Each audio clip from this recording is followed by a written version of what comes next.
మార్గశిర గురువారం మహాలక్ష్మి అమ్మవారి పూజ కోసం నేను ఇవన్నీ సిద్ధం చేసుకుంటున్నానండి.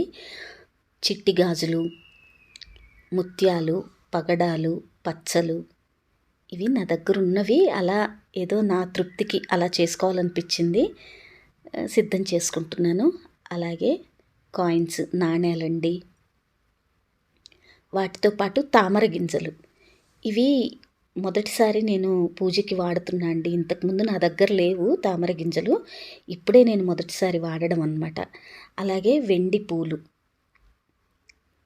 హాయ్ అండి, నమస్తే. Welcome to our channel smart Radhika. ఈరోజు మార్గశిర మాసం మొదటి గురువారం అండి.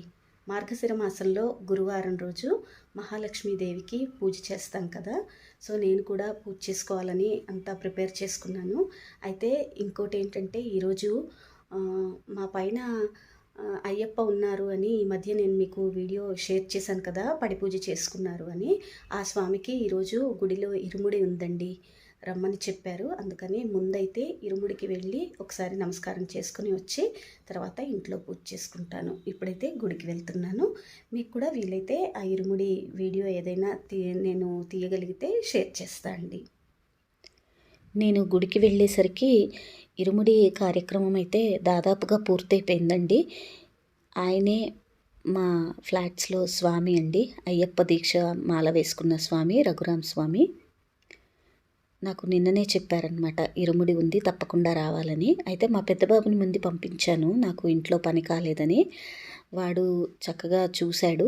నేను వెళ్ళేసరికి అయితే ఇరుముడి కార్యక్రమం దాదాపుగా అయిపోయింది. నేనేమో ఇంకా అక్కడున్న స్వాములందరికీ దండం పెట్టి కొద్దిగా చేతనైనంత కానుక ఇచ్చి ఇక ఇంటికి వచ్చాండి పూజ చేసుకోవాలని. పూజా సామాగ్రిలో ఇలా పసుపు కుంకుమలు కూడా రెడీగా పెట్టుకున్నాను. ఏంటంటే అవి చిన్న కుందులు ఉంటాయి కదా, దీపపు కుందులు, వాటిల్లో పెట్టాను అనమాట పసుపు కుంకుమలు. ఇవన్నీ ఇలా రెడీ చేసుకున్నా అండి. గుడి నుంచి వచ్చి ఇరుముడి కార్యక్రమం నుంచి వచ్చిన వెంటనే ఇలా రెడీ చేసుకున్నాను. అలాగే ఈరోజు కామాక్షి దీపం కూడా వెలిగించుకుందాం అనుకున్నాను.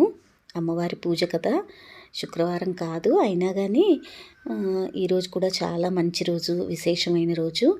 చాలా రోజులైంది కామాక్షి దీపం వెలిగించుకోక.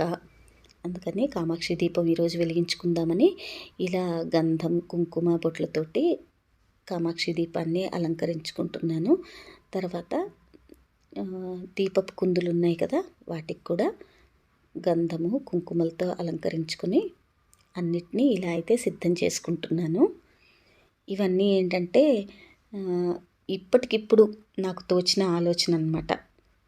పూజ చేసుకుందాము అని సర్దుకుంటూ ఉండగా ఇప్పటికిప్పుడు ఒక్కొక్కటి గుర్తొచ్చి అరే తామర గింజలు పెట్టుకోవాలని అనుకున్నాను. మొన్ననే ఉన్నాయన్నమాట నా దగ్గర తామర గింజలు, ఇంతకుముందు లేవు. తామర గింజలు ఉన్నాయి కదా అని వాటిని తీసుకోగానే కాయిన్స్ పెట్టుకుందాంలే, అలాగే చిట్టి గాజులు గుర్తుకు రావడం, ఇట్లా ఒక్కొక్కటి గుర్తొచ్చాయి. అప్పటికప్పుడు అన్నీ రెడీ చేసుకున్నాను అనమాట. రెడీగా ఉన్నవే గుర్తొచ్చినవి ఇక్కడ పెట్టుకున్నాను. అలాగే ఇవన్నీ సర్దుకుని నైవేద్యం కూడా ప్రిపేర్ చేసుకోవాలండి. నేను తొందరగా పూజ చేసుకుందాం అనుకున్నా ఈరోజు. అలాగనేసే నేను తొందరగా పని చేసుకున్నాను. ప్రతిసారి మీకు తెలిసిందే కదా, నాకు కొద్దిగా టైం పడుతుంది. పూజ మొదలు పెట్టుకోవడానికే నాకు 11 దాటిపోతుంది ఎప్పుడు. ఈరోజు తొందరగా చేసుకుందాం అనుకున్నాను. 9:30 కల్లా కంప్లీట్ చేసుకున్నాను పని. అయితే గుడికి వెళ్ళాను కదా, అక్కడ కూడా వెళ్ళాలి. అక్కడికి వెళ్ళకుండా ఇక్కడ పూజ చేసుకున్నా అనుకోండి, నాకు అసలు ధ్యాస కానీ మనసు లగ్నం అవ్వదండి. అటు వెళ్ళలేదే, అయ్యో స్వాములు వెళ్ళిపోతారేమో, తొందరగా చేసుకొని వెళ్దాము అని అదే పీకుతూ ఉంటుంది నాకు. అందుకని అక్కడికి వెళ్ళి స్వాములకి నమస్కారం చేసుకొని వచ్చా అనుకోండి, ఇక నేను ప్రశాంతంగా చేసుకోవచ్చు. అందుకని ముందైతే గుడికి వెళ్ళాను. వెళ్ళేసరికే అయిందిలేండి అక్కడ కార్యక్రమం అంతా, ఇరుముడి కార్యక్రమం. కానీ బాగా జరిగింది. నేను చూసిన కాసేపు కూడా చాలా బాగుందండి. ఆ కొబ్బరికాయల్లో నెయ్యి నింపడం అదంతా చాలా బాగుంది. దగ్గర నుంచి చూడడం ఇదే, నేను ఎప్పుడో చిన్నప్పుడు చూశాను ఇరుముడి. దగ్గర నుంచి చాలా ఏళ్ళ తర్వాత మళ్ళీ ఇవాళే చూడడం కొద్దిసేపు. ఇక ఇంటికి వచ్చి ఇలా పూజకి కావాల్సిన సామాగ్రి సర్దుకొని నేను అనుకున్నవన్నీ ఈ నైవేద్యం చేసుకుంటున్నాను అండి. నైవేద్యానికి నేనైతే సేమియా పాయసమే చేస్తున్నాను. సింపుల్గానే, అందరికీ తెలిసిన ప్రాసెసే కదా. నెయ్యిలో కాసిన జీడిపప్పులు, కిస్మిస్లు, బాదం, మన దగ్గర ఏ డ్రై ఫ్రూట్స్ ఉంటే అవి మనం వేద్దాం అనుకున్నవి ఇలా అన్నీ వేసి కాస్త దోరగా వేయించుకోవాలి. నేనైతే ఇలా చేస్తాను. మరి మీరు ఎలా చేస్తారో కామెంట్ సెక్షన్లో షేర్ చేయండి. ఇలా డ్రై ఫ్రూట్స్ అన్నీ వేయించుకున్న తర్వాత సేమియా కూడా వేయించుకుంటానండి. ఇందులోనే మళ్ళీ ఇవి పక్కకు తీసి అవి వేయించి ఇన్ని గిన్నెలు ఇంత హైరానా లేకుండా సింపుల్గా శుభ్రంగా ఇందులోనే ఎంతైతే సేమియా చేద్దాం అనుకుంటున్నామో అంత క్వాంటిటీని ఇందులో వేయించేసుకుంటున్నాం. ఆల్రెడీ ఇది నేను ఫ్రైడ్ సేమియానే తీసుకుంటాను ఎప్పుడు. మళ్ళీ ఒకసారి అలా నేతిలో వేస్తే ఏంటంటే ఫ్లేవర్ బాగుంటుంది కదా, నేతి వాసనతో కమ్మగా ఉంటుందని ఒక్క నిమిషం అలా అదిగోండి మనం సేమియా వేయిస్తుంటే అలా తెల్ల తెల్లగా అవుతాయి అన్నమాట, మంచిగా వేగినట్టుగా మనకి తెలుస్తుంది. ఇంకా ఇందులో ఆల్రెడీ ఒకసారి కాచి ఉంచిన పాలే అండి, పచ్చిపాలేం కాదు. మన క్వాంటిటీకి తగ్గట్టుగా పాలు పోసుకొని పొంగకుండా, పాలు తొందరగా పొంగుతాయి కదా, ఆల్రెడీ కాగినవే కాబట్టి పొంగుతాయి. అందుకని దగ్గర ఉండి మెల్లగా కలుపుకుంటూ ఈ సేమియాని ఉడికించుకోవాలి. నేను అచ్చంగా పాలల్లోనే ఉడికిస్తా అండి, అందులో నీళ్లు కలపడం అటువంటివి ఏమీ చేయను. సేమియా అయితే ఉడికిపోయింది. ఇంకా ఇందులోకి మన రుచికి తగ్గట్టుగా పంచదార వేసేసుకోవడమే. నేను కొద్దిగానే చేస్తున్నాను. మా పెద్దబాబు ఉన్నాడు, వాడు తీపి చాలా తక్కువ తింటాడు. ఏదో ప్రసాదం అంటే ప్రసాదంలాగా తప్ప పెద్దగా ఇష్టంగా తినరు. మా చిన్న బాబుకి జలుబు, వాడు తిండు, ఇంకా ఎవ్వరూ తీపి తినేవాళ్ళు లేరు ఇంట్లో, నేను ఒక్కదాన్నే. అందుకని కొద్దిగానే చేస్తున్నాను. పంచదార అలాగే ఇలాచీ పొడి, మనకి ఇలాచీ పొడి రెడీగా ఉంటుంది కదా ప్రసాదాల్లోకి నైవేద్యాల్లోకి, విడిగా పెట్టుకుంటాను ఇలాచీ పొడిని చేసుకుని. ఆ పొడి వేసుకొని అవసరమైతే కొద్దిగా పాలు వేసుకోవాలండి. నాకు కాస్త గట్టిగా అనిపిస్తుంది, చిక్కబడ్డట్టుగా అనిపిస్తుంది, అందుకని కొద్దిగా పాలు వేసుకొని ఒక్క పొంగు రానిచ్చామనుకోండి దగ్గరుండి కలుపుతూ, నైవేద్యానికి కమ్మటి సేమియా పాయసం రెడీ అయిపోయినట్టే అండి. ఇక అన్నీ సర్దేసుకొని ఇదిగోండి అమ్మవారికి ధూపం వేశాను. మంచిగా దీపారాధన చేసుకొని అమ్మవారికి గణపతి పూజ చేసుకొని షోడశోపచారాలు చేసుకుని నేను అనుకున్నవన్నీ ఇలా అరేంజ్ చేసుకున్నా అండి. ముందు పసుపు కుంకుమలు పెట్టాను ఎదురుగా అమ్మవారికి, తర్వాత ఈ ముత్యాలు, పగడాలు, పచ్చలు పెట్టి, నెక్స్ట్ పూలు, వెండి పుష్పాలు, తామర గింజలు మొట్టమొదటిసారి పెడుతున్నాను అమ్మవారి దగ్గర. తామర గింజలు, అలాగే చిల్లర నాణ్యాలు, చిట్టి గాజులు పెట్టుకొని నేను చేసిన నైవేద్యం సేమియా పాయసాన్ని పెట్టుకొని అమ్మవారికి అదే అండి గణపతి పూజ చేసుకొని అమ్మవారికి షోడశోపచారాలు చేసుకుని నారాయణమూర్తి అష్టోత్తరం చదువుకున్నాను. తర్వాత లక్ష్మీ అష్టోత్తరం కూడా చదువుకొని ఇక్కడ కామాక్షి దీపం వెలిగించుకున్నాను. ధూపం కూడా వేశాను. అమ్మవారికి ధూపం చాలా ఇష్టమటండి, అందుకని అమ్మవారి పూజ చేసుకున్నప్పుడు నేను ధూపం ఎక్కువగా వేస్తాను. ఆ ధూపాన్ని ఇల్లంతా కూడా తీసుకెళ్ళి చూపిస్తాను అన్నమాట. ఇక అమ్మవారికి అష్టోత్తరం చదువుకొని, అయ్యవారికి అష్టోత్తరం చదువుకొని తర్వాత అక్షింతలు చేతబట్టుకొని వ్రత కథ చదువుకున్నా అండి. ఈ వ్రత కథ ఇంతకుముందు నేను ఎప్పుడూ చదువుకోలేదు, ఇదే మొదటిసారి నేను వ్రత కథ చదువుకోవడం. అది మీకు కూడా వినిపిస్తాను, వినండి, ఎవరికైనా యూజ్ అవుతుంది. పూర్వకాలమున ఒక పల్లెటూరులో కన్నతల్లి లేని ఒక అమ్మాయి తన సవతి తల్లితో అనేక ఇబ్బందులు పడుతూ ఉండేది. ఈ బాధలు చూసిన ఇరుగు పొరుగు వారు జాలిపడేవారు. ఒకనాడు ఆ గ్రామ దేవాలయ పూజారి ఆ అమ్మాయిని పిలిచి, ఓ అమ్మాయి, నీవు లక్ష్మీ పూజ చేయుట ప్రారంభించుము. మీకు కష్టనష్టములు తొలగును అని చెప్పగా ఆనాటి నుండి మట్టితో లక్ష్మీదేవి బొమ్మను తయారు చేసుకొని భక్తి ప్రపత్తులతో చూసుకుంటుండేది. సవతి తల్లి తన బిడ్డను ఆడించేందుకు ఆ పిల్లకు అప్పగించి చిన్న బెల్లం ముక్కను కూడా ఇచ్చేది. ఆ పిల్ల ఆ బెల్లాన్ని లక్ష్మీ బొమ్మకు నైవేద్యం ఉంచేది. కొన్నాళ్లకు ఆ పిల్ల యుక్త వయస్కురాలై పెళ్ళై అత్తవారింటికి వెళ్ళిపోయింది. వెళుతూ తనతో పాటు లక్ష్మీదేవి బొమ్మను కూడా తీసుకుని వెళ్ళింది. అంతటితో ఆమె పుట్టింటి వైభవమే తరలిపోయింది. అత్తింట్లో నిత్య కళ్యాణం కాగా పుట్టింట్లో దరిద్రం దాపురించింది.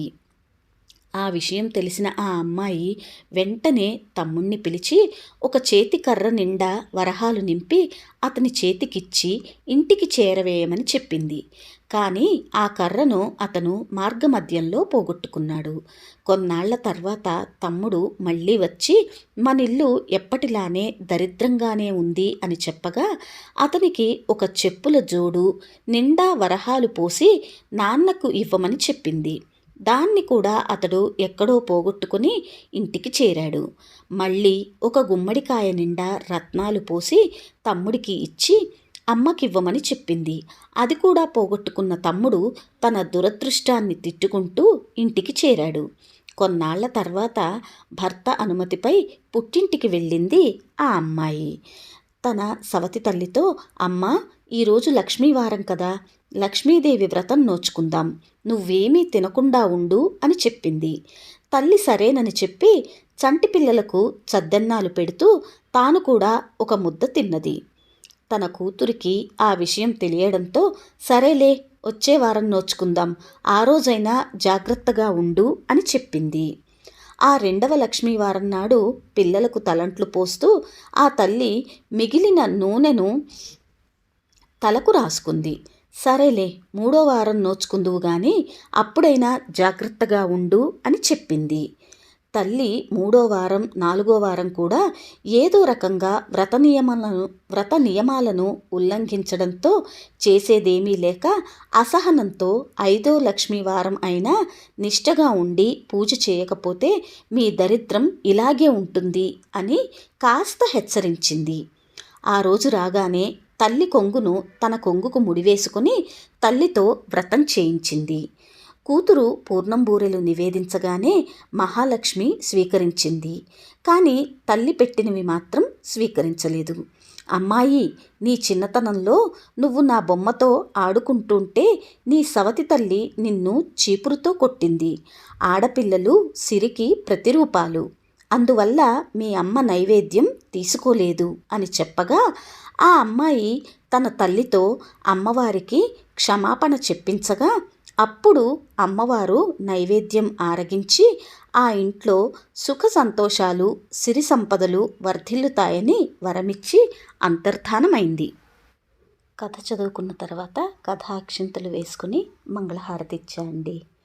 శ్రీలక్ష్మికి హారతి, మహాలక్ష్మికి హారతి, అందుకోవే మా తల్లి ప్రియమైన హారతి, పారాణి పాదాలకు పగడాల హారతి, మీనలోచనికిదే ముత్యాల హారతి, నెలవంక మోముకిదే నీలాల హారతి, నెలవంక మోముకిదే నీలాల హారతి, వరమహాలక్ష్మికి వజ్రాల హారతి, శ్రీలక్ష్మికి హారతి, మహాలక్ష్మికి హారతి. చూశారు కదండి, ఈరోజు నేను చేసుకున్న పూజ మార్గశిర గురువార పూజ అండి. లక్ష్మీదేవికి చేసుకున్నాను. ప్రతి సంవత్సరం చేసుకుంటున్నాను ఈ మధ్య నాకు తెలిసినప్పటి నుంచి. అయితే ఒక సంవత్సరానికి ఇంకో సంవత్సరానికి కొద్దిగా ఇంకా తెలుసుకొని చేసుకుంటున్నాను. ఈ సంవత్సరం ఏంటంటే వ్రత కథ ఇప్పుడు మీకు వినిపించాను కదా, ఆ వ్రత కథ ఈ సంవత్సరం కొత్తగా చదువుకున్నా అండి. ఇంతకుముందు తెలియదు నాకు ఆ కథ. ఇలాగే నేను కూడా యూట్యూబ్లో వాటిలో చూసి వ్రత కథ అనేది ఉంటుంది అని తెలుసుకొని చదువుకున్నాను ఈ సంవత్సరం. ఎప్పుడు అయితే లక్ష్మీ అష్టోత్తరం ఇటువంటివి లక్ష్మీ అమ్మవారివి చదువుకునేదాన్ని. ఈసారి ఏంటంటే ఇలా అలంకరించి అమ్మవారిని ముత్యాలు, పగడాలు, కాసులు ఇటువంటి వాటితో ఇదేంటంటే నాకు తృప్తిగా నాకు చేయాలనిపించి అలా పెట్టుకున్నాను అంతే. ఇవన్నీ పెట్టుకోవాలని ఏం లేదు.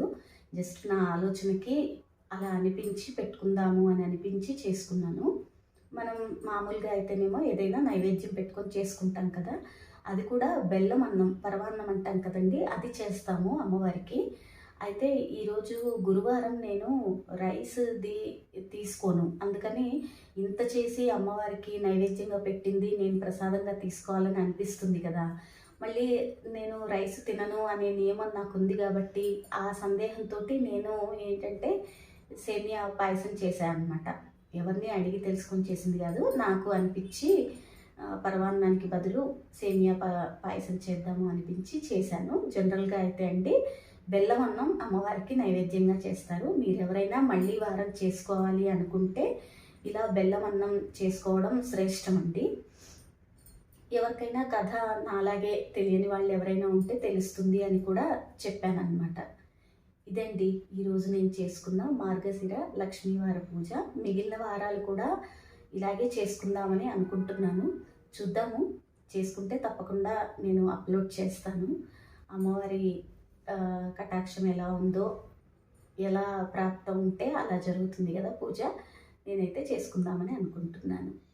ఇది ఈరోజు వీడియో. నా ఛానల్ని మొదటిసారిగా చూస్తున్న వాళ్ళు ప్లీజ్ సబ్స్క్రైబ్ చేసి పక్కనే ఉన్న బెల్ ఐకాన్ని యాక్టివేట్ చేసినట్లయితే నేను అప్లోడ్ చేసే వీడియోస్ అన్నీ మీకు నోటిఫికేషన్గా వస్తాయి. ఆల్రెడీ సబ్స్క్రైబ్ చేసి చూస్తున్న వాళ్ళకి చాలా థ్యాంక్స్ అండి. ఈ వీడియో మీకు నచ్చినట్లయితే లైక్ చేయండి. Thank you for watching. Thank you. మరొక మంచి వీడియోతో మళ్ళీ కలుద్దాం.